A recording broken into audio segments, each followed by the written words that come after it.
Halo semua, di video kali ini kita akan membahas tentang salah satu tanaman industri penghasil biodiesel, yaitu kapuk randu. Penasaran dengan videonya? Simak terus sampai habis dan jangan lupa untuk klik like, komen, dan subscribe karena subscribe itu gratis, dan jangan lupa share ke teman-teman kalian semua. Mari kita mulai. Kapuk randu adalah tanaman yang berasal dari Amerika, kemudian menyebar ke seluruh dunia, ke Afrika dan ke Asia, salah satunya yaitu Indonesia.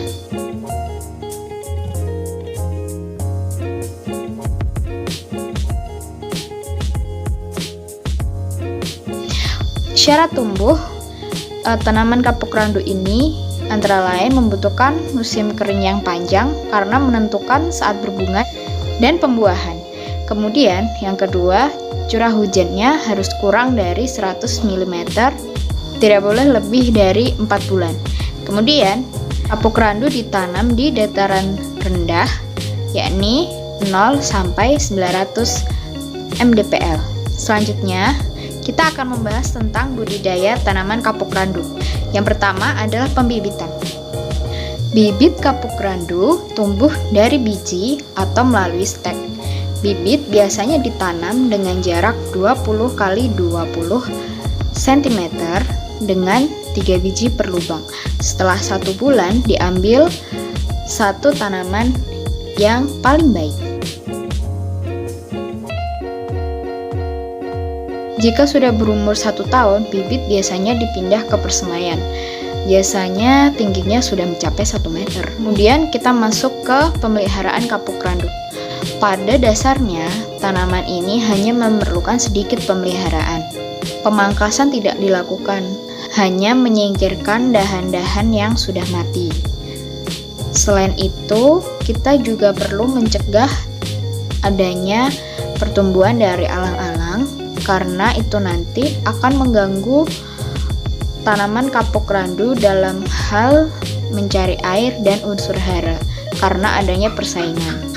Untuk mencegahnya, bisa dilakukan pembalikan tanah atau menyebarkan tanaman yang dapat menaungi tanah, contohnya seperti lamtoro atau tanaman penutup tanah lainnya. Selanjutnya, tanaman kapuk randu ini juga perlu dilakukan pemupukan, yaitu saat berumur 1-5 tahun. Pupuk yang digunakan yaitu 1 kg urea dan setengah kilogram SP36 serta setengah kilogram KCl, yang mana setiap pohon diberi 2 kali dalam 1 tahun, yakni setengahnya di awal musim hujan dan sisanya di akhir musim penghujan. Oke, kita masuk ke panen dan pasca panen. Buah kapuk yang sudah matang ditandai dengan adanya perubahan warna buah menjadi kecoklatan. Buah yang sudah nampak kering dan ujung buah pecah sudah bisa dipanen. Pada proses pasca panen, buah kapuk itu dijemur selama 3 hari saat cuaca cerah untuk mengeringkan kulit buah kapuk randu agar mudah terkelupas dari kulit dan isinya. Untuk memisahkan serat kapuk dan bijinya dilakukan dengan cara menyabet dengan tongkat yang bercabang. Di awal video sudah saya sampaikan bahwa kapuk randu bisa dijadikan sebagai bahan bakar nabati atau biasa kita sebut dengan biodiesel, karena bijinya memiliki 24% sampai 40% minyak, yang mana termasuk minyak non-edible. Pemanfaatannya masih jarang dan harganya juga murah. Pembuatan biodiesel ada 3 tahap, yakni pengepresan, kemudian deguming, lalu transesterifikasi. Yang pertama adalah pengepresan. Pengepresan biji kapuk diambil minyaknya, kemudian disaring agar zat-zat kotor hilang pada minyak seperti ampas dan serangga.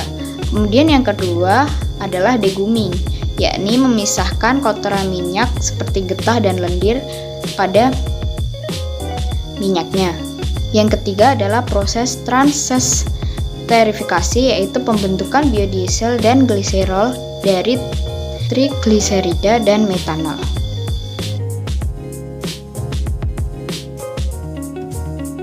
Baik, sekian video ini. Jika ada kesalahan, saya minta maaf dan kalian bisa tulis koreksinya di kolom komentar. Sampai jumpa di video selanjutnya.